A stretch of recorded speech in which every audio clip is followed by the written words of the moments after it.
Assalamualaikum warahmatullahi wabarakatuh. Alhamdulillah wassalatu wassalamu ala Rasulillah. Segala puji dan puja kehadirat Allah Subhanahu wa taala, juga salawat dan taslim kepada Nabi besar Muhammad sallallahu alaihi wa ala alihi wa sahbihi wasallam. Saudaraku seiman, semoga di hari yang mulia ini, di mana hari ini bisa kita namakan adalah hari emas buat kita, karena Allah Subhanahu wa taala memberikan lagi satu hari umur di mana kita masih diberikan kesempatan untuk beramal saleh, bertaubat dari dosa-dosa kita, dan juga tentu memperbaiki apapun yang salah dan juga menyempurnakan apa yang masih kurang. Dan semoga tentu Allah memudahkan kita untuk menyempurnakan semua itu dan meraih keberkahan. Allahumma amin.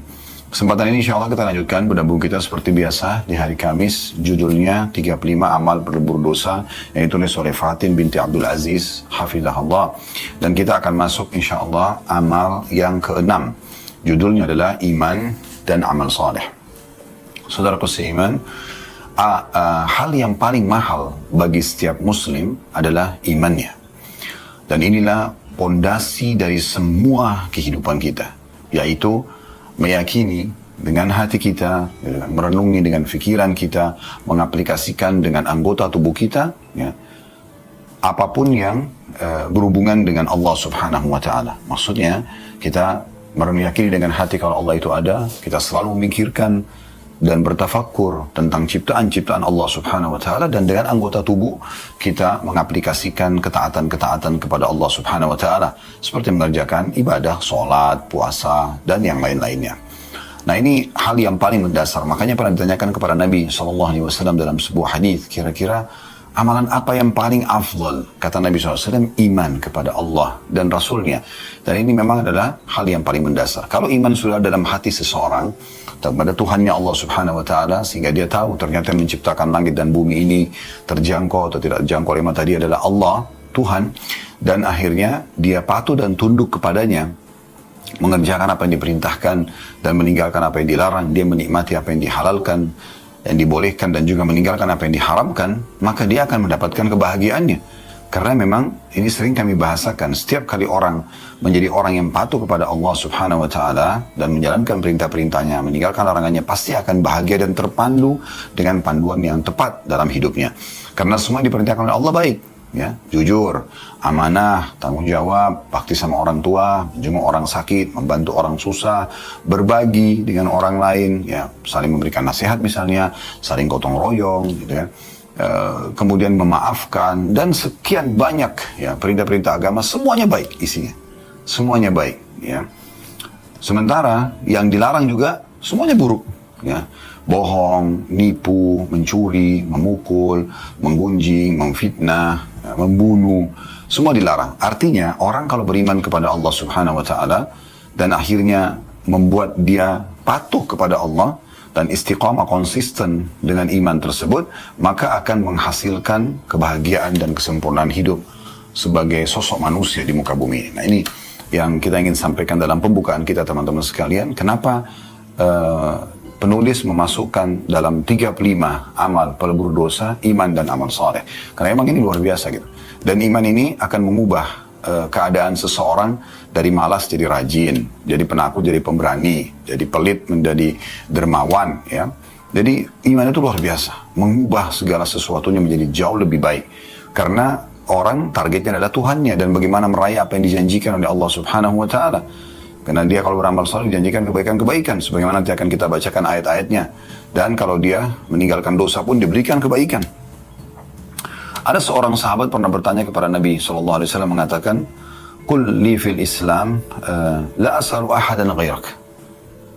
Katakanlah kepadaku, hai Rasulullah, hai Muhammad SAW, katakanlah kepadaku satu nasihat, satu wasiat yang aku tidak perlu tanya lagi orang selain Anda. Yang kira-kira kalau itu aku fahami, maka akan sangat mudah aku melempuh kehidupan di muka bumi ini. Aku akan bahagia, ya. Maka Nabi SAW mengatakan, Qur Rabbi Allah, thumma istaqim. Ikrarkan dengan fikiranmu, yakini dengan hatimu, tentu aplikasikan dengan anggota tubuhmu nanti, beriman kepada Allah dan istiqamalah atau konsistenlah dalam hal tersebut. Nah, ini kaidah dasar sekali. Ya, bagaimana Nabi SAW pun berdakwah 13 tahun di Mekah, semua isinya tentang masalah keimanan ini. Ya. Dan kita tahu ayat-ayat Al-Quran yang dikenal dengan ayat-ayat Makkiyah yang turun di kota Mekah, itu umumnya berbicara tentang Allah, tentang surga dan neraka, tentang kehidupan akhirat, tentang umat-umat sebelum kita yang beriman bagaimana selamat, yang kafir bagaimana celaka. Dan ini semua memang untuk menjadi pondasi dasar keimanan itu sendiri. Nah ini yang perlu kita fahami, kenapa iman ini masuk dalam salah satu pelebur dosa, ya. Dan juga di sini dikatakan amal saleh. Artinya, iman itu akan mendatangkan dorongan untuk beramal soleh. Kalau iman, dia mengaku beriman tapi dia tidak terdorong untuk beramal soleh, berarti ini belum beriman. Orang kalau beriman itu akan selalu ada partnernya, yaitu dia akan melakukan ketaatan. Ya, amal soleh itu tentunya bisa dua hal ya, bisa mengerjakan perintah, bisa juga meninggalkan larangan. Ini termasuk semuanya amal soleh. Karena orang kalau kerjakan ketaatan berarti dianggap dia melakukan amal kebaikan, amal soleh. Kalau dia meninggalkan juga perbuatan dosa, juga termasuk dalam amal soleh. Sebagaimana Nabi SAW bersabda, "Man hamma bihasanatin wa lam ya'malha kutiba lahu hasanatun kamilah." Siapa yang baru niat mengerjakan satu perbuatan baik dan dia belum mengerjakannya, dia niat ingin sedekah, dia niat ingin sholat malam, dia niat ingin hadiri majelis ilmu, dia niat ingin mengerjakan amal-amal apa saja, belum dikerjakan, maka dicatatkan baginya satu pahala lengkap. Fa'in amilaha kutiba lahu asyru adha'afa ila 700 ila adha'afin katsira. Kalau dia kerjakan apa yang dia niatkan itu, misalnya dia benar-benar bersedekah, dia benar-benar sholat malam, sholat duha, dan ibadah-ibadah yang lainnya yang sudah diniatkan dari awal, maka akan dicatatkan baginya 10 kali lipat balasan pahalanya, bahkan sampai 700 kali lipat dan kelipatan-kelipatan yang banyak. وَمَنْ هَمَّ بِسَيِّئَةٍ وَلَمْ يَعْمَلْهَا كُتِبَ لَهُ حَسَنَةٌ كَامِلَةٌ. Selanjutnya kata Nabi SAW, dan siapa yang niat ingin mengerjakan satu perbuatan dosa, kemudian dia batalkan, maka dicatatkan baginya pahala lengkap. Nah ini di sini yang sebab kenapa saya katakan orang meninggalkan dosa pun adalah amal soleh, ya. Dia batalkan niatnya, itu juga ketaatan kepada Allah SWT. Kapan dia niat ingin melakukan perbuatan dosa, ingin zina, ingin bohong, ingin menipu, apa saja, kemudian ditinggalkan, maka dia akan dicatatkan baginya satu pahala kebaikan. Fa'in amilah kutiba lahu sayyi'atun wahidah. Dan kalau dia berbuat dosa tersebut akan dicatatkan baginya satu dosa saja. Nah ini kurang lebih gambaran dasar tentang masalah bahasan kita tentunya. Saya akan coba bacakan dulu dalil-dalil yang diangkat oleh penulis, lalu kemudian kita akan tambahkan insyaAllah dengan syarah atau penjelasan lebih jauh. Pertama beliau mengangkat surah At-Taghabun ayat 9 yang bunyinya, يوم يجمعكم ليوم الجمع ذلك يوم التغابن ومن يؤمن بالله ويعمل صالحا يكفر عنه سيئاته ويدخله جنات تجري من تحت الأنهار خالدين فيها أبدا ذلك الفوز العظيم. Artinya, ingatlah pada hari di waktu Allah mengumpulkan kalian semua pada hari pengumpulan atau hari Taghabun untuk dihisab. Itulah hari ditampakkan kesalahan-kesalahan. Dan barang siapa yang beriman kepada Allah dan mengerjakan amal soleh, niscaya Allah akan menghapuskan kesalahan-kesalahannya dan memasukkannya ke dalam surga yang mengalir di bawahnya sungai-sungai. Mereka kekal di dalamnya selama-lamanya. Itulah keberuntungan yang besar. Di sini kita sepakati dulu, kita akan coba bedah ayat ini dulu. Ya. Maknanya sangat dalam. Ya. Kita langsung ke terjemahan saja. Bagi teman-teman yang lihat surah At-Taghabun ayat 9, perhatikan di sini, ya. Tentu kita lebih baik memulai dengan doa, ya. Di akhir ayat ini disampaikan oleh Allah Subhanahu wa taala, orang-orang yang beriman dan beramal soleh akan dimasukkan ke dalam surga yang di bawahnya mengalir sungai-sungai dan mereka akan kekal selama-lamanya di dalamnya. Di sini saya ingin kita berdoa dulu kepada Allah Subhanahu wa taala. Semoga Allah Subhanahu wa taala yang Maha mendengar, saya yakin karena Dia Maha mendengar maka sedang mendengar kita tentunya, dan juga Maha melihat maka melihat kita dan mengetahui isi hati kita, agar Dia dengan kemahamurahannya, dengan rahmat yang luas memasukkan kita semua di surga firdausnya tanpa hisab. Allahumma amin. Baik yang mengikuti acara ini secara live ataupun ya, siaran ulang tentunya, karena ini adalah sesuatu yang merupakan target utama setiap muslim. Bagaimana ujung daripada target hidupnya, tujuan utamanya adalah surga Allah Subhanahu wa taala, tempat abadi yang penuh dengan kenikmatan, di mana Nabi SAW bersabda dalam sebuah hadits, akan didatangkan orang pada hari kiamat yang paling menderita di dunia, tapi ahli surga, dari lahir sampai meninggal miskin sekali, susah hidupnya, tapi dia selalu ibadah kepada Allah. Didatangkan pada hari kiamat, lalu kemudian dicelupkan satu celupan di surga, lalu dikeluarkan. Ya. Kemudian pada saat dikeluarkan ditanya, apakah engkau pernah merasakan kesulitan hidup selama ini? Pernah nggak kau sengsara? Maka dia mengatakan, demi Allah tidak pernah. Hilang semua kesengsaraan tersebut, puluhan tahun dia susah di dunia, ya. di mata manusia dan dalam kehidupan sehari-hari, gitu kan, mungkin makan masih minta pada orang, mungkin pakaian juga cuma pas yang di badan saja.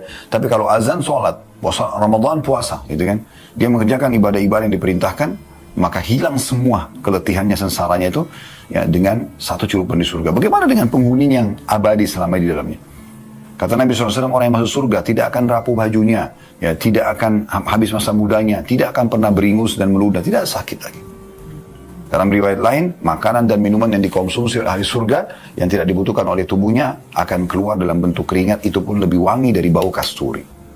Jadi poin ini luar biasa, dan sekian banyak, ya, keutamaan-keutamaan tentang masalah surga yang sulit kita gambarkan, gitu kan. Waktu Nabi SAW sedang mi'raj ke langit, bertemu dengan Ibrahim AS, maka Ibrahim AS mengatakan, wahai Muhammad, sampaikan salam kepada umatmu dan sampaikan kalau surga itu, ya, tanahnya wangi, airnya sejuk, ya. Jadi tempat yang sangat nyaman, sangat nyaman. Dan istana orang mukmin, ya, yang paling rendah saja itu seperti 10 kali lipat dari raja terkayanya dunia. Itu yang paling rendah. Dan dalam riwayat lain dikatakan dia memiliki 10.000 pelayan, dan setiap pelayan memegang 2 nampan di tangan kanan dan tangan kiri, dan ahli surga itu akan makan dari nampan yang pertama sampai nampan yang terakhir tanpa ada rasa kenyang.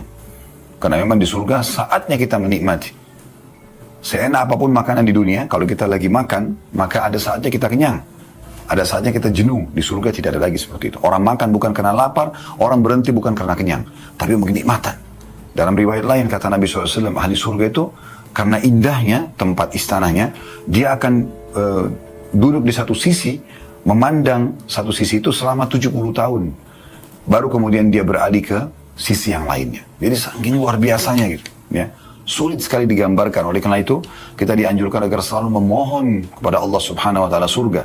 Dan kata Nabi SAW, sampai memohon kepada Allah 7 kali dalam sehari surga, surga akan mengatakan, ya Allah, sungguhnya hambamu fulan telah memohon untuk masuk ke dalamku, maka masukkanlah ia. Jadi kita mengatakan, ya Allah, aku mohon surgamu, ya Allah, aku mohon surgamu, 7 kali. Ya Allah, aku mohon surgamu, ya Allah, aku mohon surgamu, ya Allah, aku mohon surgamu, ya Allah, aku mohon surgamu, ya Allah, aku mohon surgamu. Kalau mau ditambah dengan Firdaus, ya, surga tertinggi tanpa hisab, itu juga bagus. Tapi kata Nabi SAW, surga langsung merespon pada saat itu. Jadi ini satu hal yang luar biasa yang memang sulit sekali digambarkan, ya.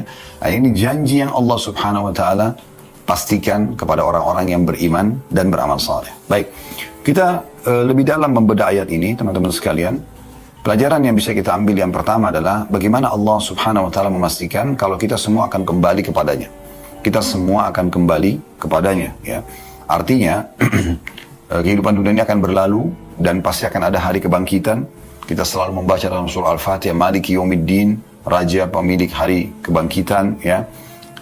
Hari hari kiamat itu ada kebangkitan, hari pembalasan, hari Yaumiddin. Kemudian hari Taghabun yang disebutkan dalam surah Taghabun ini hari berkumpul. Semua itu, ya, menandakan memang kita akan kembali kepada Allah Azza wa Jalla, dan semua pasti akan, ya, menerima amal-amal mereka. Allah Subhanahu wa Ta'ala berfirman yang masyhur ayatnya, "Wa may ya'mal mithqala dzarratin khairan yara." Siapa yang berbuat seperti biji sawi dari kebaikan, maka dia akan terima balasannya. "Wa may ya'mal mithqala dzarratin syarran yara." Siapa yang berbuat seperti biji sawi dari keburukan, dia juga akan melihatnya. Yang baik akan mendapatkan balasan, yang buruk akan mendapatkan hukuman, ya. Ini semua adalah data-data yang sudah jelas, ya, turun wahyu langsung dari sang pencipta Allah Subhanahu wa Ta'ala. Dan kita tahu sebagai seorang muslim, salah satu rukun iman kita, rukun iman yang kelima, setelah iman kepada Allah, iman kepada malaikat-malaikat, kepada kitab-kitab, kepada rasul-rasul, ada iman kepada hari kiamat. Ini satu paket dari kematian, kemudian alam barzah di kuburan, kemudian baru hari kebangkitan dihisab, timbangan amal, kemudian baru surga dan neraka. Ini satu paket rukun iman kita tentunya. Tidak boleh ada keraguan dengan masalah hal ini. Makanya Allah SWT mengatakan di sini, saya ingatkan kembali, ingatlah kata Allah, maksudnya selalu jadikan sebagai peringatan dalam hidup kalian hari di mana Allah akan mengumpulkan kamu pada hari pengumpulan untuk dihisab, ya, untuk dihisab. Lalu Allah Subhanahu wa Ta'ala, ini pelajaran keduanya, akan memperlihatkan semua amal-amalan kita. Amal baik akan diperlihatkan, amal buruk juga akan diperlihatkan. Nah, dalam masalah amal buruk ini, walaupun seseorang itu sudah bertaubat, tetap akan diperlihatkan kepadanya. Tetap akan diperlihatkan kepadanya walaupun sudah tidak dihukum lagi. Misal, ada seseorang berzina di umur 17 tahun, kemudian di umur 20 tahun dia taubat misalnya. Maka zina itu yang 17 tahun kan dia sudah taubat, tidak dihukum lagi, tapi tetap tercatat dan diperlihatkan untuk dia pada hari kiamat nanti, sehingga ya dia tahu, oh dulu memang saya pernah melanggar. Dan bagaimana Allah subhanahu wa ta'ala menggambarkan buku para malaikat itu, ma li hadzal kitab la yughadiru saghiratan wala kabiratan illa ahsaha. Nanti orang-orang kafir pada saat menerima buku-buku mereka mengatakan pada hari kiamat, buku apa ini? Benar-benar buku ini tidak membedakan mana yang kecil dan mana yang besar. Ya, jadi mulai kita jatuh dari rahim ibu kita keluar, tangisan pertama, kedipan mata pertama, ya, oksigen yang pertama, sampai yang ke-100, sampai kita wafat, ya, sesuai dengan ajar yang sudah Allah tentukan, semua akan tercatat dan akan diperlihatkan nanti kepada kita. Semoga Allah subhanahu wa ta'ala memenuhi buku-buku amal kita semuanya dengan kebaikan-kebaikan, dan juga dosa-dosa kita dimaafkan oleh Allah subhanahu wa ta'ala, sehingga nanti tentunya di hari taghabun, hari berkumpul itu, kita termasuk hamba-hambanya yang selamat. Allahumma amin. Pelajaran yang ketiga dari hadis dari ayat ini, yaitu khusus bagi orang-orang yang beriman dan beramal saleh. Nah, inilah yang kita jadikan sebagai saksi bahasan. Di hari itu nanti, niscaya Allah akan menghapuskan kesalahan-kesalahan mereka. Nah, jadi kalau orang beriman dan beramal saleh, maka dosa-dosa mereka itu dibahasakan oleh para ulama tahta masyiatillah, di bawah naungan Allah subhanahu wa ta'ala. Termasuk pelaku dosa besar, maka mereka di bawah masyiatillah atau di bawah naungan Allah subhanahu wa ta'ala. Insya ghafaralah wa insya adzabah. Kalau Allah mau, Allah maafkan. Kalau Allah mau, Allah akan hukum. Ya. Jadi kita tidak bisa langsung memvonis pelaku dosa besar itu akan masuk ke neraka, tapi dia masih di bawah naungan Allah subhanahu wa ta'ala. Apalagi kalau orang dasarnya hanya melakukan dosa-dosa kecil, maka akan dimaafkan dengan amal-amal soleh. Nabi SAW sudah mengingatkan kepada kita, tadi kan saya sudah bilang ya, amal-amal buruk itu tetap akan tercatat tuh. Ya. Kita pernah melakukan dosa apapun akan tercatat, tetapi bisa saja tidak dihukum justru karena amal-amal soleh kita cukup banyak yang membersihkan dosa itu. Kalau dosa-dosa kecil akan dimaafkan dengan amal-amal soleh. Kalau dosa besar dengan taubat, nasuha, dan kalau tidak sempat taubat pun dari dosa besar, maka tetap dia hari kiamat di bawah naungan Allah subhanahu wa ta'ala. Kecuali dosa-dosa yang seperti syirik kepada Allah subhanahu wa ta'ala, murtad dari agama Islam, maka ini mungkin sudah tidak masuk dalam bahasan kita ya. Tapi selama dosa-dosa besar yang lain, maka kalau berhubungan dengan hak Allah, maka Allah subhanahu wa ta'ala bisa maafkan. Berhubungan dengan hak makhluk, ya, seperti misalnya ada orang lalai dari sholatnya atau yang lainnya, maka bisa saja Allah masih maafkan dia, asal dia bukan termasuk orang yang jahdan, yang membangkang dari sholat tersebut. Kalau berhubungan dengan makhluk, misalnya durhaka dengan orang tua, maka itu tergantung keridhaan daripada kedua orang tua nanti pada hari kiamat, atau orang lain yang pernah dia rusak citranya dengan gunjing, dengan fitnah. Maka ini semua tergantung keridhaan daripada orang-orang pemilik hak tersebut pada hari kiamat nanti. Tentu orang-orang beriman, teman-teman sekalian, berusaha agar tidak punya masalah. Ya, dia berusaha agar tidak punya musuh-musuh yang akan mengganggunya nanti, tanda kutip ya, pada hari kiamat, membuat dia celaka karena banyak tuntutan-tuntutan yang masuk. Ya, maka dia selamatkan dirinya. Itu poin yang perlu kita garis bawahi tentunya. Baik. Selanjutnya, dalil yang kedua, surah Al-Ankabut ayat 7 yang bunyinya, "Walladzina amanu wa 'amilus solihati lanukaffiranna 'anhum sayyi'atihim wa lanajziyannahum ahsanal ladzi kanu ya'malun." Artinya, dan orang-orang yang beriman juga beramal soleh. Jadi dua ini partner tadi saya bilang ya. Dia sudah beriman kepada Allah, dia yakin Allah ada, kemudian dia sibuk dengan amal soleh, perintah-perintah yang diperintahkan untuk dikerjakan, dan juga meninggalkan larangan ya, yang sudah dilarang. Benar-benar kata Allah, dan orang-orang beriman dan beramal saleh, benar-benar akan kami hapuskan dari mereka dosa-dosa mereka, dan benar-benar akan kami beri mereka balasan yang lebih baik dari apa yang mereka kerjakan. Jadi ini maksud adalah yang dihapus hukumannya, tapi catatannya tetap ada, sebagaimana dinukil dari sahabat Nabi Abu Hurairah radhiyallahu anhu, di mana beliau salah satu statement mengatakan dosa pun akan diperlihatkan pada hari kiamat walaupun tidak dihukum lagi setelah orang itu bertaubat kepada Allah subhanahu wa ta'ala, atau Allah maafkan kesalahannya. Jadi saksi bahasan kita dari ayat Al-Ankabut ayat 7 ini adalah bagaimana Allah menjanjikan orang yang beriman beramal saleh akan dimaafkan kesalahan-kesalahan mereka. Tentu di sini ada rincian ulama ya. Dosa-dosa dimaafkan, dosa-dosa kecil. Kalau dosa-dosa besar memang harus taubat, nasuha, sebagaimana Imam Nawawi rahimahullah mengatakan harus diikuti dengan 3 syarat. Selalu kami ulangi ini, meninggalkan dosa itu seketika, menyesali dosa itu, dan juga janji sama Allah tidak akan mengulanginya. Kalau dia mengerjakan 3 hal ini, maka insya Allah taubatnya diterima oleh Allah Subhanahu wa ta'ala, dan semoga Allah Subhanahu wa ta'ala menerima taubat kita semua, membersihkan dosa-dosa kita dan menggantinya dengan pahala, dengan kemahamurahannya, dan menerima seluruh amal-amal saleh kita. Allahumma amin. Yang terakhir diangkat oleh beliau dalil surah Al-Hajj ayat 50. Yaitu firman Allah Subhanahu wa ta'ala, "Falladzina amanu wa 'amilus shalihati lahum maghfiratun wa rizqun karim." Dan orang-orang yang beriman dan mengerjakan amal-amal saleh, bagi mereka ampunan dan rezeki yang mulia. Ya, jadi di sini ada tambahan tentang masalah rezeki yang mulia. Jadi orang-orang yang beriman dan beramal saleh, ya, pasti akan disiapkan ampunan buat mereka. Akan disiapkan ampunan buat mereka. Kita sering dengar kemarin Ramadan, ya, "Man shama ramadhana imanan wa ihtisaba, ghufira lahu ma taqaddama min dhanbi." Siapa yang mengerjakan puasa Ramadan karena keimanan dan mengharapkan pahalanya, dibersihkan dosa-dosanya yang telah lalu. Tidak asing kan itu.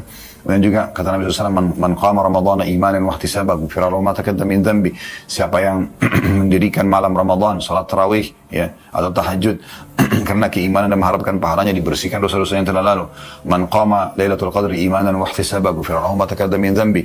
Siapa yang mendirikan malam Lailatul Qadar karena keimanan dan mengharapkan pahalanya, dibersihkan dosa-dosa yang telah lalu. Kan gitu. Tentang uduk misalnya, kata Nabi SAW, tidak ada seorang muslim pun yang memperbagus uduknya kecuali akan berjatuhan bersama dengan tetes-tetes air yang jatuh dari anggota tubuh uduknya itu, bersama itu dosa-dosanya, gitu kan. Begitu juga dengan sholat misalnya, ya, di mana Nabi SAW menyebutkan kalau orang pergi menuju ke masjid atau mengerjakan sholat, ya, setiap langkah kakinya diampuni satu dosa, di satu langkah kaki dicatat pahala dan diangkat derajat. Nah, ini semua kan pembersihan dosa, ya, dari amal-amal tersebut. Nah, itu orang mengeluarkan sedekah, pembersihan dosa, orang mengerjakan banyak amal-amal saleh, maka akan menjadi penyebab pembersihan dosa-dosa tersebut. Dan di sini ada tambahan masalah rezeki yang mulia, maksudnya rezeki yang akan mencukupi, ya, kemudian rezeki yang penuh dengan berkah, ya, yang memang dibutuhkan, maka itu dikatakan rezeki yang karim, ya, rezeki yang mulia, ya, kebutuhan yang terpenuhi dengan sempurna. Lalu kata penulis, ketiga ayat di atas, ya, menjelaskan bahwa orang-orang beriman kepada Allah dan mengerjakan amal soleh akan dibalas oleh Allah dengan diampuni dosanya dan dimasukkan ke dalam surga. Jadi ini insya Allah matan atau isi daripada bahasan, ya, yang ditulis oleh penulis. Baik teman-teman sekalian, kita lanjutkan bahasan kita. Sekarang kita lebih banyak kepada syarah atau penjelasan tambahan agar kita lebih menambah atau mendapatkan banyak insya Allah faedah dari bahasan kita berhubungan dengan pelebur dosa iman dan amal saleh ini. Yang pertama teman-teman sekalian harus kita fahami adalah dalam beramal saleh ini harus benar dan juga jujur, ya. Artinya iman dan amal saleh ini diikuti dengan iman yang benar, jujur, dan juga tata cara yang benar, ya, sehingga tidak menyimpang. Oleh karena itu ulama mengatakan syarat diterimanya amal ada dua. Ikhlas kepada Allah Subhanahu wa ta'ala, sebagaimana sabda Nabi SAW, "Inna Allah la yaqbalu amalan illa ma kana khalisan liwajhi." Allah tidak akan pernah menerima amal kecuali yang ikhlas karenanya. Kemudian yang kedua adalah mutaba'atun Nabi SAW, mengikuti Nabi SAW. Ini adalah harus sesuai apa yang Nabi SAW sebutkan atau ajarkan, sebagaimana beliau SAW mengatakan, "Semoga Allah merahmati seorang hamba yang menukil dariku seperti apa yang ada atau yang aku ajarkan." Juga Nabi SAW mengatakan tentang sholat, "Sallu kama ra'aitumuni usalli." Sholatlah kalian sebagaimana kalian melihat aku sholat. Tentang masalah haji dan umrah, beliau mengatakan, "Khudhu anni manasikakum." Ambillah manasik itu dari aku. Jadi memang kita mengikuti Nabi alaihi salatu wassalam agar tidak salah. Ibadah jangan dibuat-buat, harus sesuai dengan panduan. Dari ini akan diterima dan akan bermanfaat. Ini yang pertama yang kita bisa tambahkan. Yang kedua teman-teman sekalian, dalam beramal soleh ini jangan ditunda-tunda. Karena amal soleh ini waktunya sangat terbatas sesuai dengan kesempatan yang Allah berikan. Bahkan seringkali amal soleh itu tidak terulang lagi, ya, kesempatannya setelah luput dari kesempatan yang sudah Allah berikan. Contoh misalnya, bagi laki-laki saf pertama sholat. Tadi misalnya waktu duhur. Kalau Anda sholat, Anda datang ke masjid sebelum waktu duhur, lalu Anda sholat di saf pertama, misalnya Anda sholat duha, tahiyat masjid, biasa saja. Anda sholat di saf pertama, Anda sholat di saf kedua, Anda sholat di saf belakang masjid, tidak ada masalah. Anda bahkan boleh sholat di rumah, duha misalnya. Kalau tahiyat masjid, Anda sholat di masjid, ya. Tetapi, kalau sudah diazan, sudah diiqamahkan sholat, maka yang paling afdal, yang paling besar pahalanya adalah bagi laki-laki yang berada di saf pertama. Dan waktunya hanya pada saat itu. Artinya, di saat itu siapa yang masuk di saf pertama, maka dia akan tercatat dan itu abadi sampai hari kiamat. Nanti dia akan temukan catatannya, dia berada di saf pertama, dia telah berada di saf yang terbaik. Karena Nabi SAW mengatakan, "Wa ya'lamun nas ma fi nida'i was-safil awwal la'atahum walau habwa." Kalau seandainya manusia mengetahui apa yang dijanjikan oleh Allah SWT pada azan dan juga saf pertama, kemudian mereka tidak mampu mendatangi kecuali pastilah mereka akan mendatangi walaupun mereka merangkak. Dalam riwayat lain, mereka tidak bisa dapatkan kecuali mereka saling bersaing, maka mereka akan bersaing. Ya, jadi memang luar biasa pahalanya. Nah, sekarang ini terjadi keutamaan saf awal hanya antara iqamah sholat sampai imamnya salam. Kalau imam sudah salam, lalu kemudian ada makmum yang tadinya di saf pertama, keluar dari masjid. Anda di saf kedua, lalu Anda masuk ke saf pertama untuk sholat sunnah, ba'diyah misalnya. Tidak mendapatkan lagi keutamaan saf pertama itu. Dia hanya ada khusus waktunya dari iqamah sholat sampai imamnya salam. Coba. Jadi satu kali luput bagi Anda ini, maka akan luput selamanya gitu. Zikir pagi misalnya. Anda dianjurkan zikir pagi. Di saat Anda zikir pagi, Anda mendapatkan. Tapi di saat luput misalnya, Anda sampai sore tidak zikir, lalu sore Anda baru mau baca zikir pagi itu, udah nggak tepat. Udah bukan pada tempatnya. Makanya salah satu statement yang disampaikan oleh seorang sahabat, beliau mengatakan, kalau tidak salah Abu Bakar radhiyallahu anhu mengatakan, bahwasanya ada amal yang Allah terima. Ini kalau bukan Abu Bakar, Abdullah bin Umar. Salah satu intinya salah satu sahabat. Saya sekarang tidak terlintas nama sahabatnya. Tapi ada yang mengatakan, dan ini atharnya benar, yang sahih. Ada amalan yang Allah tidak terima kecuali di pagi hari. Dan ada amalan Allah tidak terima kecuali di sore atau di malam hari. Maka masing-masing harus segera dikerjakan. Nah ini Allah SWT mengatakan, وَفِي ذَلِكَ فَلْيَتَنَافَسِ الْمُتَنَافِسُونَ. Oleh karena itu disitulah orang-orang harus bersaing. Allah SWT mengatakan, وَسَارِعُوا إِلَى مَغْفِرَةٍ مِنْ رَبِّكُمْ وَجَنَّةٍ أَرْضُهَا السَّمَاوَاتُ وَالْأَرْضُ عِدَّةً لِلْمُتَّقِينَ. Berlumba-lumbalah kalian, segeralah pada pengampunan Tuhan kalian, dan kejarlah surga yang luasnya seluas langit dan bumi. Janjikan untuk orang yang bertakwa. Ya, artinya segera kerjakan. Ya, tepat waktunya, ya, tepat tempatnya. Allah Subhanahu wa ta'ala, itu tadi Allah sebutkan dalam surah Al-Imran, dalam surah ya juga Al-Baqarah 148 Allah mengatakan fastabiqul khairat, berlumba-lumba dalam mengerjakan kebaikan. Maka ini semua menandakan kita nggak boleh menunda ya amal saleh tersebut. Peluangnya tidak mungkin terulang. Ya, dia maksudnya pada saat itu akan dicatat. Tentu peluang kayak tadi sholat di saf awal, kalau kita luput duhur kita bisa dapat waktu asar. Tapi duhur itu tidak bisa lagi terulang. Hanya bisa Anda dapat duhur besok kalau Anda masih hidup. Itu pun kalau Anda juga masuk di saf pertama misalnya. Nah jadi peluang ini jangan disia-siakan. Semoga poinnya sudah sampai kepada Anda ya. Kemudian juga Nabi SAW mengingatkan dalam sebuah hadis, ini sering kami ulangi, hadis riwayat Muslim. Semoga saja ini menjadi pemicu penambah terhadap iman kita dan juga pemicu agar kita lebih giat lagi dalam mengerjakan amal soleh dan segera bertobat dari dosa-dosa. Beliau mengatakan, badiru bil amali sab'an. Segera beramal soleh sebelum datang 7 perkara. Sebelum datang 7 perkara. Lalu beliau menyebutkan, maaf, masih ada potongan hadisnya.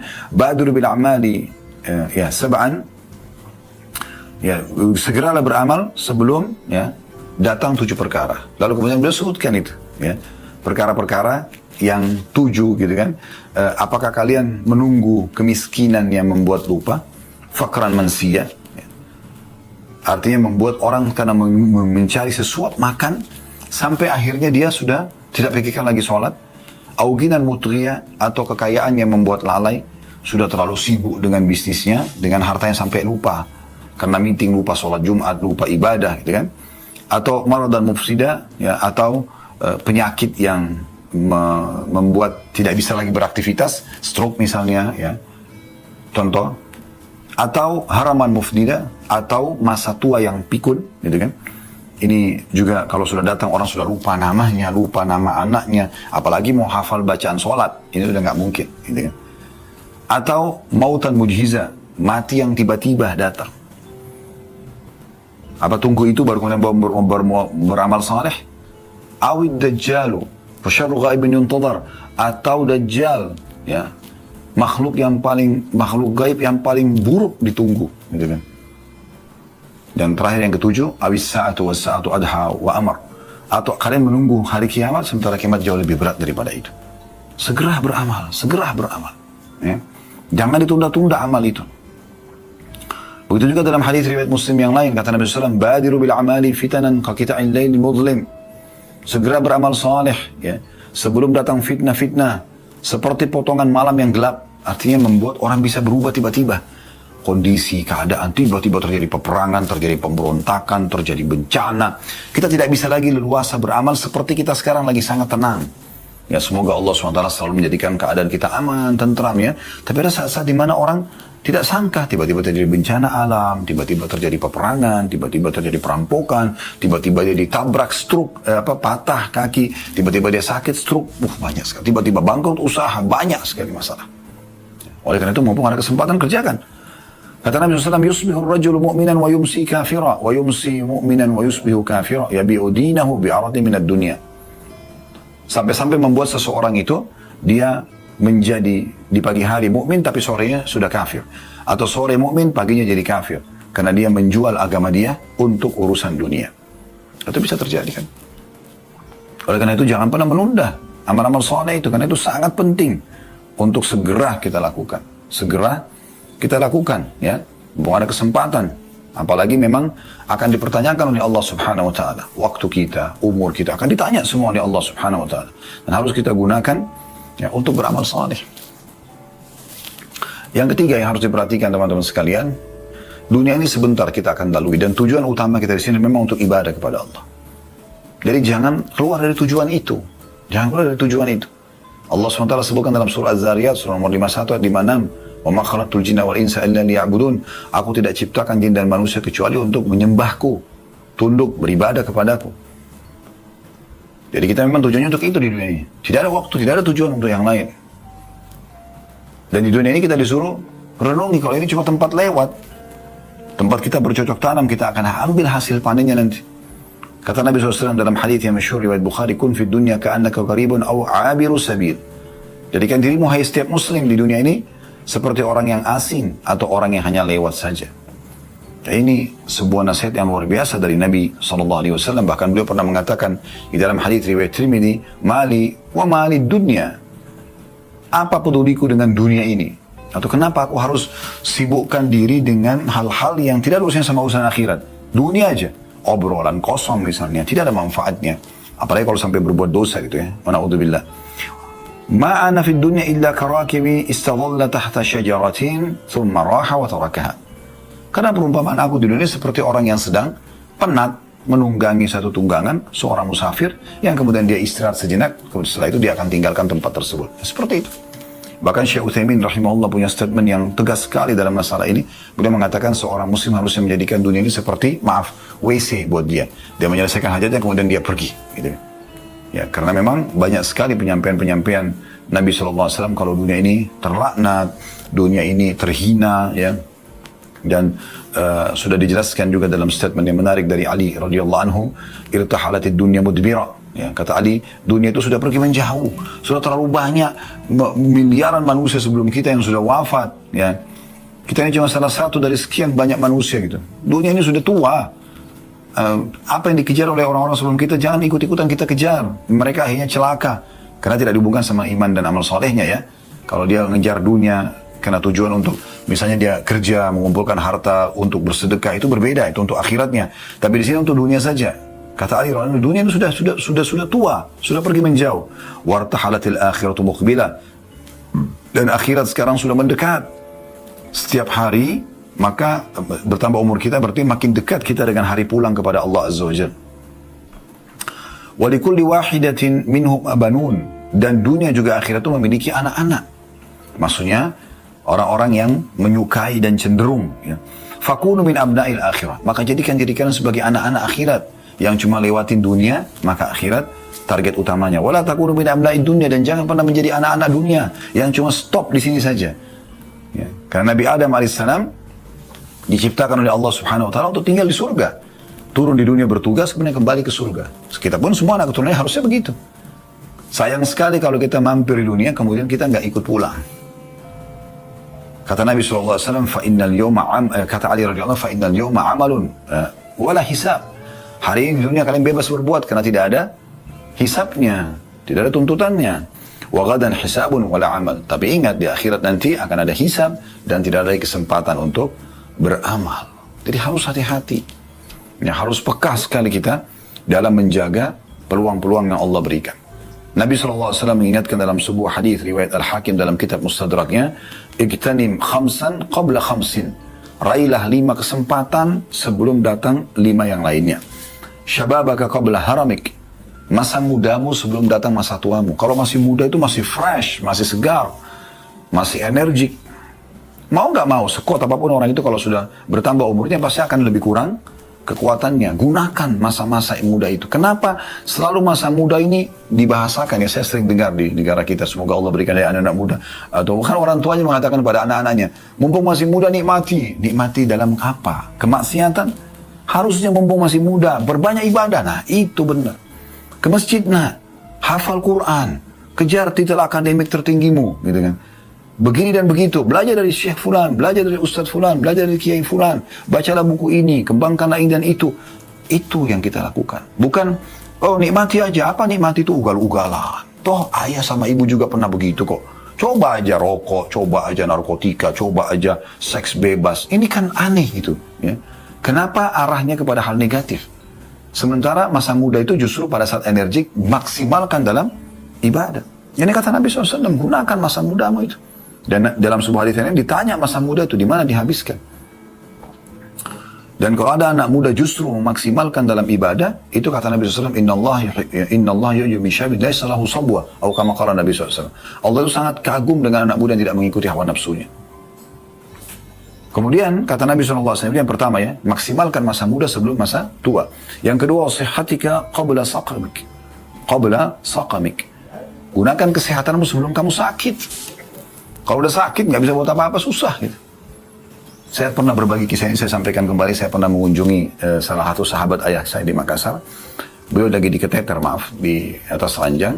Pada saat saya berkunjung ke rumah beliau, sudah meninggal rahimahullah. Ayah juga sudah meninggal rahimahullah. Maka pada saat kami berkunjung, azan asar, lalu saya pamit. Saya bilang, Ami itu paman, saya mau ke masjid dulu. Setelah itu, dia karena tidak bisa ke masjid, dia duduk di situ. Habis kami balik dari masjid, dia mengatakan, nak, dulu, waktu Ami masih muda, Ami itu ke paman ya, waktu Ami masih muda, seperti kamu memang selalu ke masjid. Tidak pernah tinggalin masjid itu. Cuma sekarang sudah seperti ini, sudah umur dan sudah diketeter, nggak bisa buat apa-apa lagi. Subhanallah, saya cuma senyum, tapi saya jadikan bahan introspeksi. Sampai hari ini saya akan selalu jadikan pegangan itu. Iya ya, mumpung Allah masih kasih saya kesempatan, kenapa saya tunggu nanti ya ada halangan baru saya menyesal? Tidak, mudah-mudahan tidak ada halangan, tapi kalau terjadi seperti dia sudah tua, akhirnya dia menyesal. Walaupun dia Masya Allah sudah mengisi menurut dia masa mudanya dengan ibadah. Banyak orang yang melalaikan masalah ini. Habis waktunya padahal yang tidak ada manfaatnya. Ini kesehatan. Kemudian yang ketiga, waginaka qabla fakrik. Masa kayamu, kesempatan, sedekah. Ya. Keluarkan, beli surga itu tanda kutip di sini. Ya. Dengan harta kita. Bagaimana para sahabat berlumba-lumba dalam masalah itu. Pada saat turun firman Allah Subhanahu wa taala, "Man dzalladzi yuqridullah qardan hasanan fayudha'ifahu adhaf fayudha'if lahu." Ya. Al-ayat artinya siapa yang mau meminjamkan kepada Allah dengan pinjaman yang baik, maka Allah akan balas dengan berlipat juga. Maka ada seorang sahabat datang mengatakan kepada Nabi SAW, ya Rasulullah, apakah Allah akan meminjam dari kami? Dari kita, kata Nabi SAW, iya. Maka dia pun langsung mengeluarkan, maksudnya di sini tanda kutip, Allah bukan butuh. Tapi dengan dia bersedekah, Allah akan berikan balasan yang besar. Maka langsung segera dia bersedekah. Pernah juga ada seorang sahabat, datang kepada Nabi SAW, mengeluh, ya Rasulullah, saya ingin bercocok tanam di satu tempat, ada satu pohon kurma miliknya si fulan. Saya tak minta, dia nggak mau kasih. Saya mau beli, dia nggak mau jual. Maka ada satu sahabat yang lain dengar lalu mengatakan, ya Rasulullah, biarkan saya negosiasi. Dia pergi kepada pemilik satu pohon itu mengatakan, kau mau nggak satu pohon ini saya ganti dengan satu kebun kurma? Kasih aja kepada Nabi SAW. Orang itu langsung mau. Satu pohon diganti dengan sekian banyak. Maka dikasih orang ini lalu mengatakan kepada Nabi SAW, ya Rasulullah, ambillah satu pohon ini, Anda boleh berikan kepada orang yang Anda inginkan. Jadi karena fahamnya mereka bahwasanya harta yang menguntungkan ini luar biasa gitu. Dengan sedekah. Yang keempat, wa faragaka qabla syughlik, ya, dan masa atau syaglik, ya, masa kosongmu, waktu lowongmu sebelum engkau tersibukkan. Mungkin kita tentu tidak asing sering dalam kehidupan kita kan lewat masa-masa di mana kita tersibukkan ya dengan kegiatan-kegiatan. Nah, kesibukan ini, teman-teman sekalian, kesibukan ini sering kali membuat kita akhirnya tidak bisa maksimal dalam mengerjakan ibadah. Jadi saat lagi lowong itu justru maksimalkan sholat malam, maksimalkan baca Quran, maksimalkan dengar ilmu gitu ya. Dan yang terakhir, wahayataka qabla mautik, dan hidupmu sebelum matimu datang. Hidupmu sebelum matimu datang. Dan ini yang penutupnya udah ini ya, penutup ya. Artinya kalau sudah meninggal sudah nggak bisa buat apa-apa lagi. Jangan nanti pada saat itu baru menyesal ya. Oleh karena itu harus hati-hati teman-teman sekalian, kita harus perhatikan baik-baik. Sebagai penutup, tentu teman-teman cukup banyak statement-statement yang menarik yang bisa disampaikan atau kita sampaikan pada kesempatan ini, tapi diantaranya ada Maimun ibn Mihran rahimahullah mengatakan, inna amalakum qalila fa akhlisu hadal qalil. Sesungguhnya amal kalian itu cuma sedikit kesempatannya, peluangnya, maka ikhlaskan, maksimalkan ya yang sedikit itu. Bagaimana Bilal radhiyallahu anhu, bagaimana Abu Darda radhiyallahu anhu, dan banyak sahabat-sahabat Nabi yang lain, bahkan generasi yang datang selanjutnya dari kalangan tabi'in, tabi'in, pada saat mereka mau meninggal, padahal mereka sepanjang hidupnya sudah beramal saleh. Waktu ditanya, apa yang Anda harapkan pada saat ini? Maka mereka mengatakan pengampunan dosa dan juga diterimanya amal, karena perjalanan jauh dan amal masih sedikit. Allahul Musta'an, Allah tempat kita memohon perlindungan. Kita, kalau mereka saja bisa berkata begitu, bagaimana dengan kita teman-teman sekalian yang amalnya masih sangat sedikit. Semoga bahasan ini bisa bermanfaat buat kita semua tentunya, dan Allah menjadikan ini penyebab bertambahnya ilmu pengetahuan dan juga bertambahnya iman kita, dan juga kita makin giat untuk beramal saleh. Dan saya selalu memohon kepada Allah SWT agar seluruh amal saleh yang pernah kita kerjakan, yang sedang kita kerjakan, yang akan kita kerjakan diterima dengan pahala yang sempurna. Dan semoga semua yang ikuti acara ini live ataupun siaran ulang, apapun hajat Anda dunia akhirat, Allah Subhanahu wa taala kabulkan dan mudahkan, serta juga semoga semua dosa yang pernah kita kerjakan dimaafkan oleh Allah Subhanahu wa taala, dan aib-aib kita juga ditutupi. Allahumma amin. Dan semoga Allah menyatukan kita semua di surga firdausnya tanpa hisab. Dan kalau ada benar dari Allah, pada saat dari saya mohon dimaafkan. Subhanakallahumma bihamdika asyhadu an la ilaha illa anta astaghfiruka wa atubu ilaik. Wassalamualaikum warahmatullahi wabarakatuh.